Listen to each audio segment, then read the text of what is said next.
Bismillahirrahmanirrahim. Assalamualaikum warahmatullahi wabarakatuh. Pemirsa MTA TV yang dirahmati oleh Allah, puji syukur marilah kita panjatkan kehadirat Allah SWT yang telah memberikan kita begitu banyak kenikmatan yang jika kita coba menghitungnya niscaya kita tidak dapat melakukannya. Salawat serta salam marilah kita haturkan kepada junjungan kita Nabi Muhammad SAW. Kembali lagi menyapa aktivitas pagi Anda dalam program unggulan Fajar Hidayah bersama saya Fatih Agil Muslim.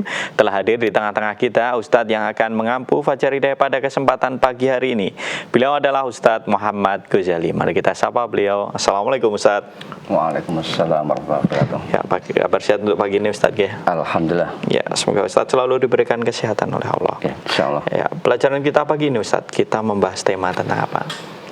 Ya, kita belajar dari surat As-Saff ayat 14. Ya, baik pemirsa MTA TV yang dirahmati oleh Allah, kami mengundang Anda sekalian untuk bergabung bersama kami melalui line telepon di 02716793000 atau Anda dapat mengirimkan pertanyaan tertulis Anda melalui line SMS atau WA di 08112553000. Namun sebelumnya siapkan catatan dan mushaf Anda. Mari kita simak tausiah dari Ustadz Muhammad Ghazali. Silakan Ustadz. Ya. Bismillahirrahmanirrahim. Assalamualaikum warahmatullahi wabarakatuh.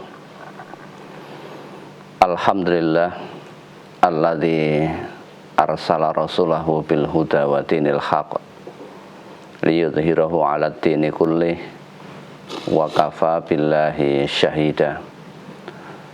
Asyhadu an la ilaha illallah wahdahu la syarikalah wa asyhadu anna Muhammadan abduhu wa rasuluh. Allahumma salli wa sallim wa barik ala Muhammad wa ala alihi wa sahbihi ajma'in.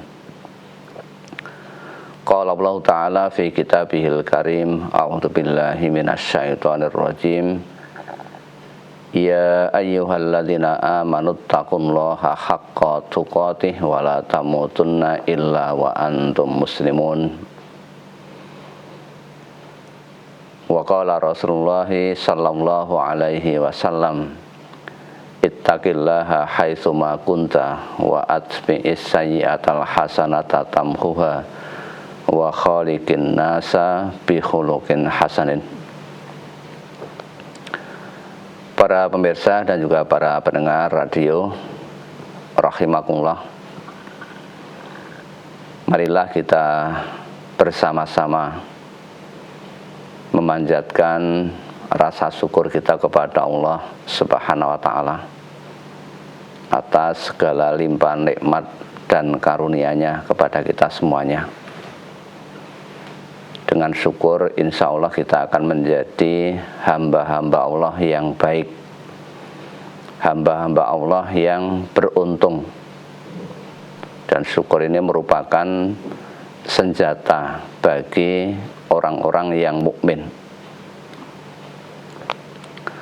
Selawat dan salam mudah-mudahan senantiasa dilimpahkan kepada uswah hasanah kita Nabi Muhammad sallallahu alaihi wasallam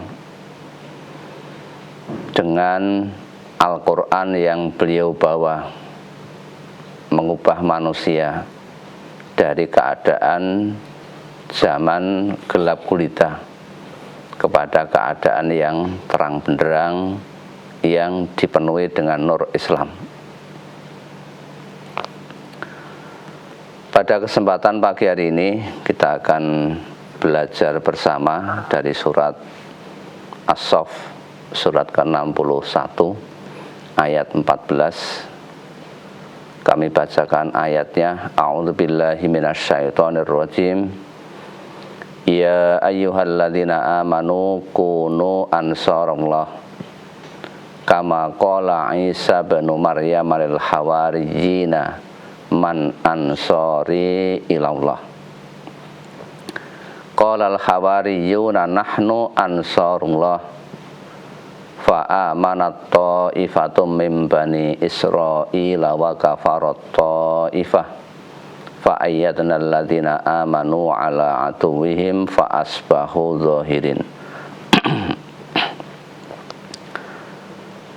Pada ayat ini Allah memanggil, Allah menyeru kepada orang-orang yang khusus yaitu orang-orang yang beriman, bukan orang-orang yang berislam.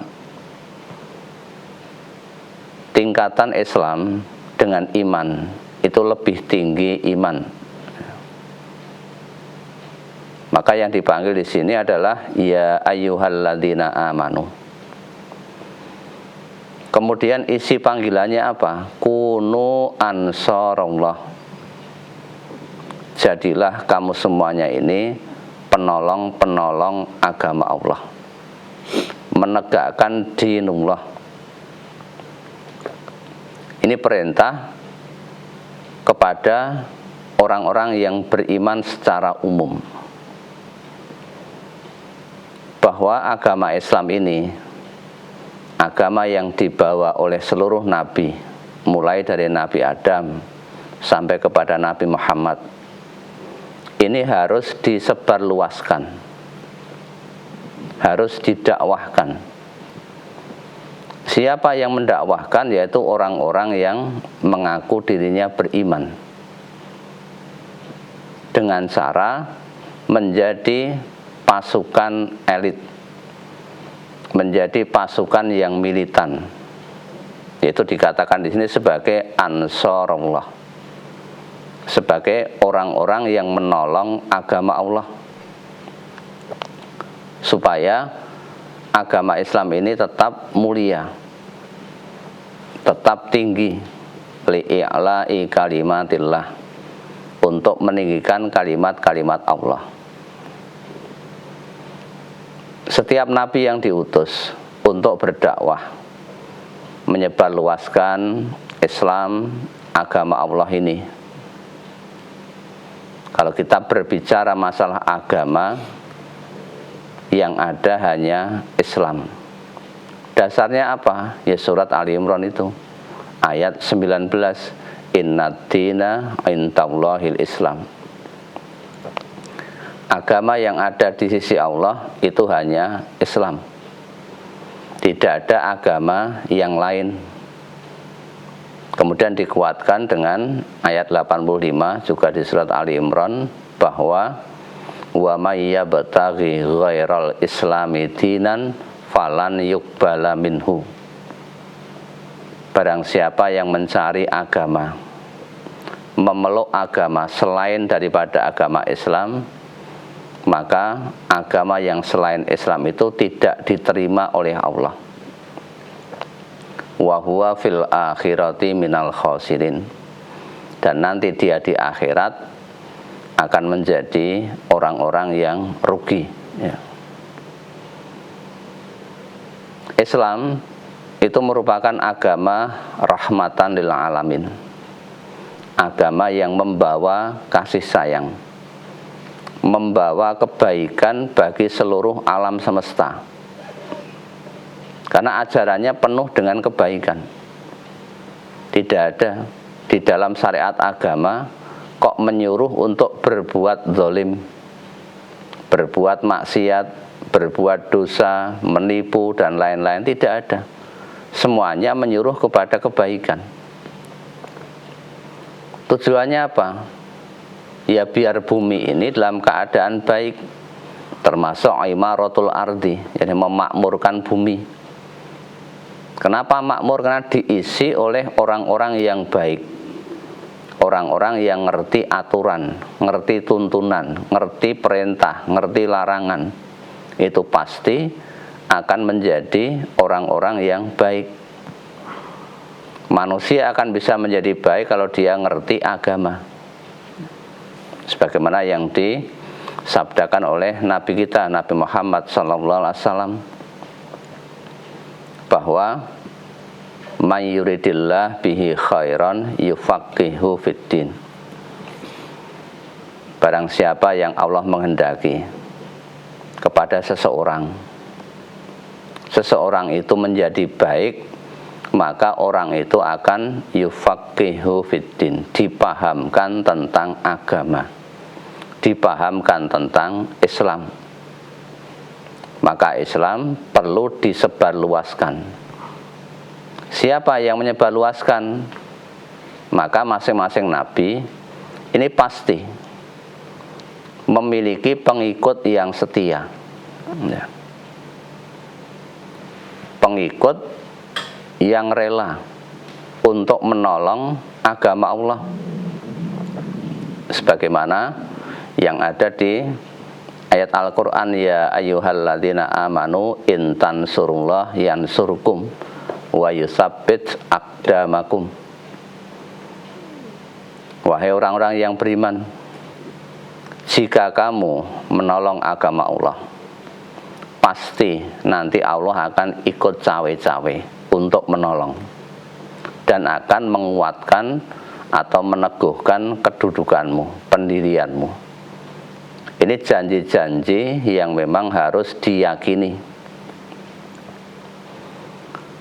Kemudian kelanjutan ayatnya, kama qala Isa bin Maryam lil hawariyin, sebagaimana dulu Nabi Isa juga pernah berkata kepada pengikut-pengikutnya yang setia,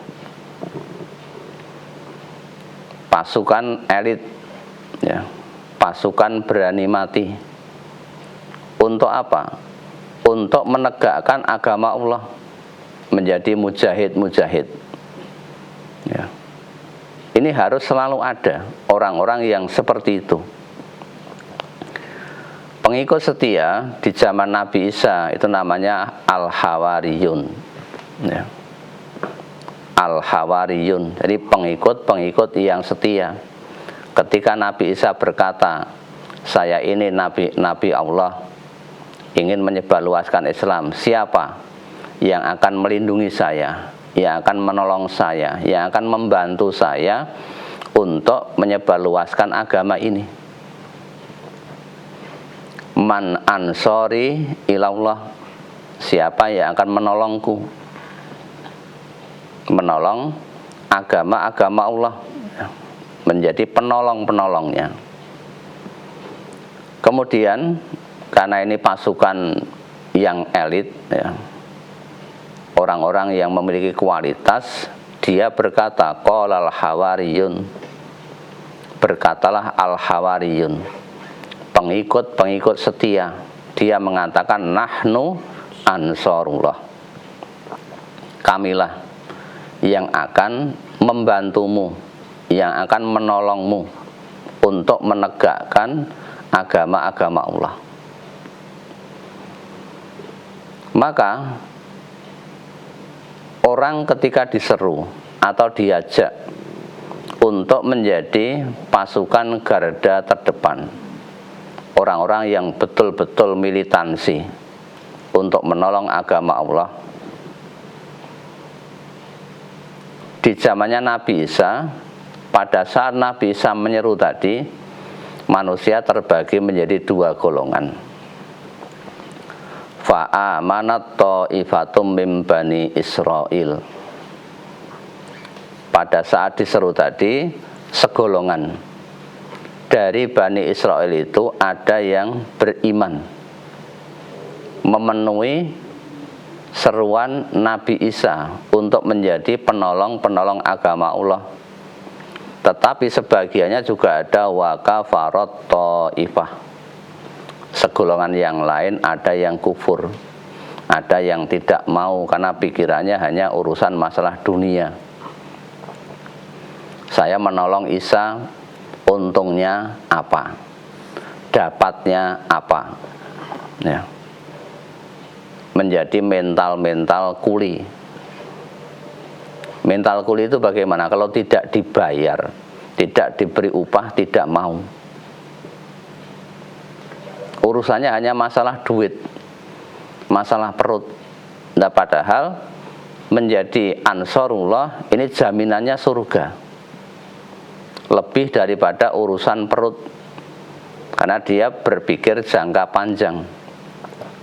Setelah kehidupan dunia ada kehidupan akhirat, kehidupan yang abadi. Disitulah arti atau kehidupan yang sebenarnya.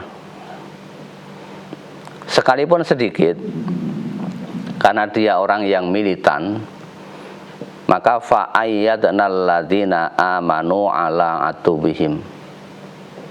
Walaupun sedikit, karena dia termasuk berkualitas, Allah ikut cawe-cawe, ya, ikut terlibat di dalamnya.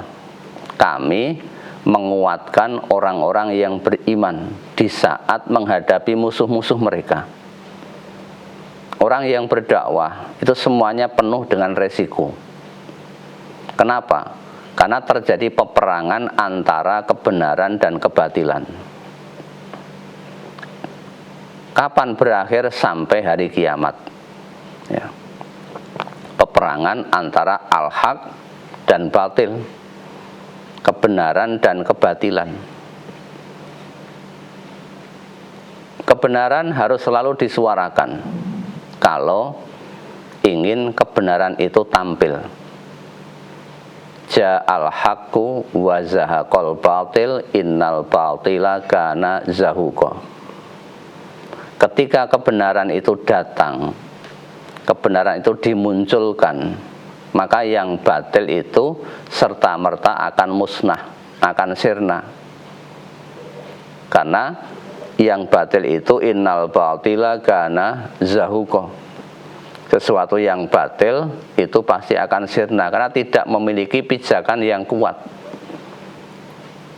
tidak memiliki arah dan tujuan, hanya mengikuti kesenangan individu, memenuhi kesenangan kelompok, ya. Hanya menuruti kemauan hawa nafsu, ya. Pengen berkuasa. Kita lihat, ya, sejarah yang paling dekat, yaitu zaman Nabi Muhammad. Ketika dalam perang Badar pada tahun kedua Hijriah, ya, setelah Nabi hijrah ke Madinah, selang masuk tahun yang kedua terjadi perang Badar. Dan itu perang yang tidak seimbang antara pasukan Islam dengan pasukan musuh, antara 300 melawan 1000. Ini kan sesuatu yang tidak imbang ketika terjadi peperangan. Orang bermain sepak bola, namanya kesebelasan. Ketika kesebelasan bertanding melawan kesebelasan, kemudian ada pemain yang di kartu merah. Pertama mungkin kartu kuning, kemudian kartu merah. Kalau yang di kartu merah itu jumlahnya ada 3 misalnya, kira-kira pertandingannya gimana? Berarti berjalan tidak seimbang, ya, tidak seimbang. Nah, ibaratnya tadi kalau kesebelasan tadi itu 4 orang melawan 11 orang, ya jelas kalah. Ini hitungan matematik, ya, yang gampang. Tetapi karena dalam Islam ini yang 3 atau yang 4 tadi, yang 300 ini militan, maka bisa mengalahkan 1000 orang karena ada pertolongan dari Allah tadi, ya. Fa'ayyadnal ladzina amanu ala atuwihim fa'asbahu dzahirin. Karena pertolongan Allah datang kepada orang-orang yang betul-betul serius, orang yang betul-betul niatnya murni. Akhirnya apa? Fa'asbahu dzahirin. Mereka menjadi orang-orang yang menang. Menang gilang gemilang. Inilah pentingnya untuk menjadi kunu ansarullah, menjadi penolong-penolong agama Allah, supaya Islam ini betul-betul membumi, dikenal oleh masyarakat, ya, bahwa Islam ini agama yang baik, Islam agama yang membawa kepada kedamaian, kemakmuran, kesejahteraan, dan lain sebagainya. Jadi Islam tidak membawa kehancuran, ya, tidak membawa kepada unsur-unsur kekerasan. Itu semuanya bukan merupakan ajaran Islam. Maka supaya kita orang-orang yang beriman tadi diperintahkan untuk menjadi Ansarullah. Ya. Ya, terima kasih Ustaz. Baik pemirsa MTA TV yang dirahmati oleh Allah, kami mengundang Anda sekalian untuk bergabung bersama kami melalui line telepon di 02716793000 atau Anda dapat mengirimkan pertanyaan tertulis Anda melalui line SMS atau WA di 08112553000. Namun sebelumnya kita simak informasi yang berikut ini. Bismillahirrahmanirrahim, pemirsa MTA TV yang dirahmati oleh Allah, kita kembali lagi dalam program unggulan Fajar Hidayah. Pagi ini bersama dengan Ustadz Muhammad Ghazali. Kami mengundang pemirsa sekalian untuk bergabung bersama kami melalui line telepon di 02716793000 atau Anda dapat melakukan panggilan WA di 08112553000. Untuk kesempatan pertama kita sapa pemirsa yang telah terhubung. Halo, assalamualaikum. Waalaikumsalam warahmatullahi wabarakatuh. Ya, dari siapa, di mana? Dari Pak Yanto, Kalimantan Tengah. Ya, silahkan Pak Yanto. Assalamualaikum warahmatullahi wabarakatuh, Pak Ustaz. Waalaikumsalam warahmatullahi wabarakatuh. Silahkan Pak Yanto. Ini mau tanya Ustaz tentang ibu nifas yang membayar puasa Ustaz. Waktu nifas itu sudah membayar fidyah. Mohon dijelaskan, membayar fidyah harus juga membayar puasanya bagaimana? Saya pernah mendengar di kajian kita juga itu harus yang bagusnya harus membayar fidyah juga membayar puasanya. Mohon dijelaskan Pak. Atas tausiahnya terima kasih. Wassalamualaikum warahmatullahi wabarakatuh. Waalaikumsalam warahmatullahi wabarakatuh. Ya, tentang masalah puasa ya. Bagi orang yang tidak bisa menjalankan puasa, memang ada qadha'nya, ada penggantinya. Di antaranya wa in kuntum mardha aw ala safarin fa'iddatum min ayyamin ukhar. Barang siapa yang sakit atau sedang dalam keadaan safar, supaya dia mengganti pada hari yang lain sebanyak hari yang ditinggalkan. Kemudian yang kedua, wa 'alal ladzina yutiqunahu fidyah. Bagi orang yang berat menjalankan ibadah puasa, agama Islam itu agama yang mudah ya. Maka dia mengganti dengan fidyah. Fidyatun ta'amu miskin, memberi makanan kepada orang miskin. Kemudian bagi wanita yang haid itu mengganti di hari yang lain. Kemudian wanita yang sedang menyusui ya, atau wanita yang nifas. Kalau nifas itu berarti orang itu habis melahirkan ya. Lah bagaimana menggantinya ya, bagi wanita yang nifas berarti mengganti di hari yang lain ya. Kalau dia menyusui karena mungkin menyusui berat tadi ya, itu berarti karena menyusui berat tadi dengan cara membayar fidyah ya. Jadi aturannya seperti itu. Nah, bagaimana dengan wanita yang nifas? Nah, lebih dulu mana? Lebih dulu nifasnya atau lebih dulu menyusuinya? Tentu kan lebih dulu nifasnya. Berarti hukumnya diambil bahwa dia itu nifas selama ya maksimal 40 hari itu. Maka dia selama 40 hari itu dia masuk ke dalam bulan Ramadan berapa hari? Nah, itulah yang harus diganti dengan mengganti di hari yang lain. Menyusui kan rentang waktunya kan panjang. Kalau sempurna berarti menyusunya selama 2 tahun. Fi amaini, jadi selama 2 tahun. Nifas kan hanya 40 hari maksimal. Maka selepas nifas tadi, misalnya dia menyusui, berarti kalau menyusuinya dianggap sesuatu yang berat bagi dirinya, boleh dengan diganti dengan fidyah tadi. Jadi harus dipilah-pilahkan antara satu dengan yang lain, jangan dicampur-campur. Kalau menyusui kuat ya tidak apa-apa, tetap dia berpuasa.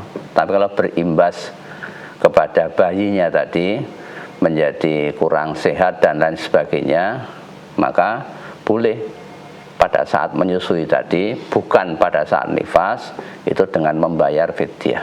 Jadi bukan satu kejadian atau dibayar dengan dua, itu tidak ada. Ya satu ya dengan satu kejadian, dengan qadha satu kejadian. Ya. Ya, terima kasih Ustaz. Baik pemirsa MTA TV yang dirahmati Allah, kami masih mengundang Anda sekalian untuk bergabung bersama kami melalui line telepon di 02716793000 atau Anda dapat melakukan panggilan WA di 08112553000. Kita sapa pemirsa selanjutnya. Halo, Assalamualaikum. Waalaikumsalam warahmatullahi wabarakatuh. Ya, dari siapa, di mana? Dari Bapak Abu Syuhada di Pontianak, Kalimantan Barat. Silakan Pak Abu Syuhada. Assalamualaikum warahmatullahi wabarakatuh, Ustaz. Waalaikumsalam warahmatullahi wabarakatuh. Silakan Pak Abu Syuhada. Harapan saya Pak Ustaz dan presenternya sehat ya. Ya, Alhamdulillah. Ini Pak Ustaz, saya yang mohon tausiahnya. Ini pertanyaan ini sebenarnya mewakili dari seseorang yang mendengarkan radio. Begini Pak Ustaz, singkat langsung saja saya ke pertanyaan. Ada seorang wanita Pak Ustaznya dulunya dia tuh membuat maksiat lah, istilahnya suka selingkuh, suka katakan kata orang kita tuh penjajah seks komersial kan. Tapi setelah dia mendengar pengajian di radio kita, dengar pengajian di mana-mana, dia tobat, benar-benar tobat, dia ikut pengajian, menyesali segala macam perbuatan yang lalu dan bertobat ingin kembali ke pangkal jalan yang sebenar-benarnya. Jadi dia pun menjalani hidup dengan kondisi yang sudah bertobat. Sama kaji Quran juga. Ada kemiskilannya. Dia waktu berbuat maksiat itu, dari pekerjaannya itu ada sedikit harta, itu merupakan uang. Uangnya kurang lebih, biar dibilang nominalnya kurang lebih 50-an lah jutanya gitu. Sedikit uang. Jadi pertanyaan namanya bagaimana uang ini Pak Ustaz? Apakah dia bilang dia udah siap? Apakah mau dibuang atau gimana? Yang penting dia melakukan sesuatu yang tidak lagi dilarang oleh Allah, bukan haram. Nah, uang itu bagaimana dibilang dia itu punya uang itu, apakah kita dimakan saja sebagai untuk konsumsi atau disedekahkan menurut agama ataupun dibuang? Karena memang dia jujur mengakui uang itu sayang, tapi kalau perintah Allah harus dibuang ya dia siap untuk mau membuangnya. Jadi mohon tausiahnya Pak Ustaz, bagaimana tentang beliau ini, uang harta yang hasil pekerjaannya masa lalu, apakah menurut Allah dan Rasulnya, menurut agama kita itu mau diapakan Pak Ustaz uang ini? Apakah dibuang atau bagaimana Pak Ustaz? Mohon tausiahnya. Kebetulan yang nanya juga sekarang di rumahnya sedang mendengarkan. Jadi atas tausiah Pak Ustaz terima kasih, dan saya mohon maaf atas kehilapan dalam pembicaraan. Assalamualaikum warahmatullahi wabarakatuh. Waalaikumsalam warahmatullahi wabarakatuh. Ya, ada seseorang yang dulu pernah berbuat maksiat. Kemudian orang itu bertobat, ya, bertobat kepada Allah, menyesali terhadap perbuatannya.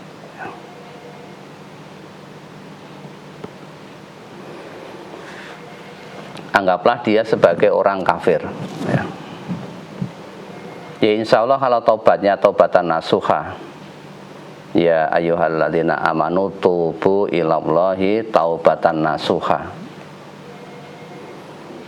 Kalau orang itu taubat nasuha, ya insya Allah dosa-dosanya akan diampuni oleh Allah.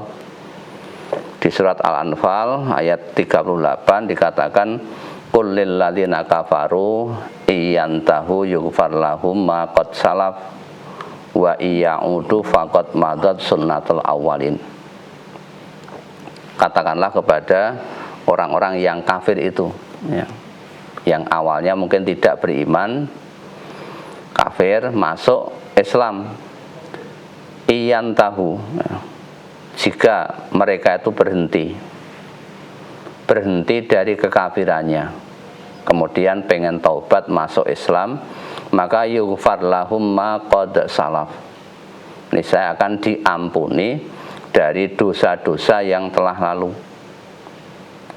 Tetapi wa iyaudu, jika mereka kembali mengulangi lagi melakukan perbuatan dosa tadi, faqad madat sunnatul awalin, ya maka berlalu atau berlaku ketetapan Allah tadi. Ketika seseorang tadi berbuat maksiat, ini kan banyak orang-orang zaman dahulu ini menjadi orang-orang kafir kemudian masuk Islam. Ketika orang masuk Islam, amal-amal yang baik di waktu kafir, ya, itu ya tetap dicatat oleh Allah, amal-amal yang baik, karena dia masuk Islam. Kalau dia tidak masuk Islam, ya amalnya sia-sia. Inilah indahnya Islam. Berarti dia sudah punya bekal dulu.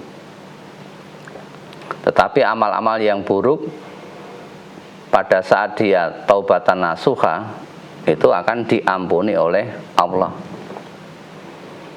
Kemudian yang ditanyakan adalah bagaimana sisa harta yang diperoleh pada saat dulu dia berbuat maksiat, ya.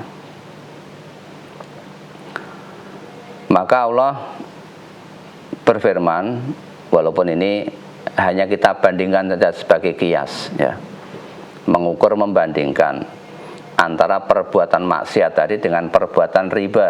Di Al-Baqarah ayat 278, ya ayyuhalladzina amanu taqullaha wa dzaru ma baqiya minar riba in kuntum mu'minin. Hai orang-orang yang beriman, bertakwalah kepada Allah dan tinggalkanlah sisa riba yang belum dipungut jika kamu orang-orang yang beriman. Kalau itu uang hasil riba tadi, ya, mudahnya saja bunganya. Misalnya saya melakukan rentenir kepada Mas Fatih, misalnya meminjamkan uang 5 juta. Lah dulu sebelum tobat, ini Mas Fatih harus menyerahkan ke saya nanti dalam waktu 6 bulan adalah 6 juta. Dari 5 juta ke 6 juta. Setelah mengetahui, maka sisa riba tadi yang 1 juta kelebihannya, tadi kan 5 juta, kemudian disuruh mengembalikan 6 juta. Maka yang 1 juta tadi supaya tidak diambil, ditinggalkan. Lah kemudian yang ra'sul mal itu tetap diambil. Seperti surat Al-Baqarah 279, fa in lam taf'alu fa'dzanu bi harbin minallah wa rasulih wa in tubtum. Nah di sini tekanannya, falakum ru'usu amwalikum la tadlimuna wa la tudlamun.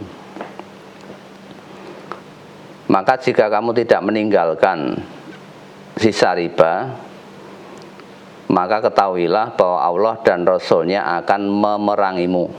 Nah, kemudian wa in tubtum, jika kamu bertaubat, maksudnya berhenti dari mengambil riba tadi, falakum ru'usu amwalikum, maka bagimu pokok hartamu. Tetap harta yang saya pinjamkan tadi menjadi hak saya. Jadi mengembalikannya cukup hanya 5 juta. Ya. Dengan seperti itu, la tadlimun wa la tudlamun. Jadi kamu tidak menganiaya dan tidak pula dianiaya. Tidak ada semuanya yang dirugikan. Maka dari pertanyaan tadi, misalnya pekerjaannya apa? Kan bisa jadi ini pekerjaan uangnya tadi yang diperoleh kan campur. Ada yang mungkin punya toko, ada yang diambil dari harta yang tidak halal. Maka ya diperkirakan saja, yang dari toko berapa, yang dari tidak halal berapa, karena tercampur. Maka yang tidak halal itu ya sudah, jangan kita manfaatkan. Ya sekalipun sebetulnya kalau memanfaatkan juga boleh, karena dia itu terjadi pada zaman kafir. Nah, kemudian sekarang sudah beriman, intinya jangan mengulangi perbuatan yang dosa tadi. Misalnya tadi uang tadi diberikan ke jalan Allah, ya, tidak digunakan. Toh yang namanya harta kan di Baitul Mal. Nah, masuk duit mau dimusnahkan, mau dibakar, ya. Dimasukkan ke jalan Allah karena subhat tadi, itu ya boleh. Dipakai pun juga boleh karena dulu dia tidak tahu. Kalau berdasarkan tadi Al-Anfal tadi kan diampuni, ya, dosa-dosa yang sudah lalu tadi, ya. Al-Anfal ayat 38 tadi.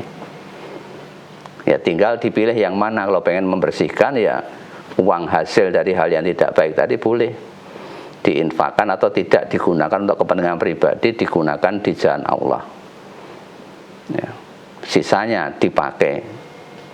Kalau ragu-ragu semuanya mau diinfakkan di jalan Allah juga boleh, untuk kehati-hatian. Tinggal pilih yang mana, monggo, ya. Ya, kita ke pertanyaan tertulis Ustadz dari Mamat di Ngerombo.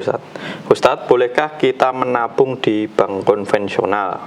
Dan yang kedua, bolehkah kita bermakmum pada imam yang sebelum bacaan amin dalam baca Al-Fatihah mengucapkan Robbi firli wali walidayah, Ustadz? Dan bagaimana tata cara ziarah kubur yang benar menurut sunnah, Ustadz? Ya, karena 3 pertanyaan kita jawab pendek-pendek saja. Yang pertama tentang menabung di bank konvensional. Bank konvensional itu biasanya memakai bunga. Bunga itu adalah riba, bagian daripada riba. Beda dengan bank syariah, ya. Kalau syariah betul mesti ada akad-akad yang bukan mengambil dari bunga keuntungannya tadi. Bisa mengambil dari mudharabah, ya, juga ada. Atau mengambil dengan cara yang lain, ya, akad-akad yang ada di bank itu, ya. Apakah dengan cara wadiah atau salam atau apa yang lain, kan banyak akad-akad yang ada di bank konvensional tadi. Maka sekarang ini bank syariah sudah banyak, maka dihindari tentang menabung di bank konvensional. Yang kedua, makmum, dia makmum ikut imam yang sebelum salam membaca Rabbighfirli wali walidayya warhamhuma kama rabbayani shaghira, boleh saja, tidak apa-apa. Yang penting kita tidak mengikuti itu kalau belum tahu tuntunannya. Ketika ditanya, "Kok kamu kok tidak ikut membaca Rabbighfirli wali walidayya?" Saya belum tahu tuntunannya, ya. Bukannya saya menolak, ya. Karena Nabi kita memerintahkan shollu kama ra'aitumuni usolli. Sholatlah kamu sekalian sebagaimana kamu melihat aku Nabi sholat. Jadi ibadah itu tidak boleh ikut-ikutan, tapi harus berdasarkan dalil, ya, contoh dari Rasulullah. Jadi kita boleh mengikuti imam yang sebelum salam, sebelum membaca amin, yaitu membaca Rabbighfirli. Kita ya cukup diam aja, ya. Kemudian tentang tata cara ziarah kubur, ya.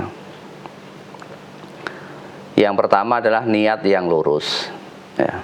Sesuatu kan innamal a'malu binniyat. Segala sesuatu perbuatan tergantung dari niatnya. Ziarah kubur diniatkan untuk apa? Yang pertama, ya sesuai dengan tujuannya, ya.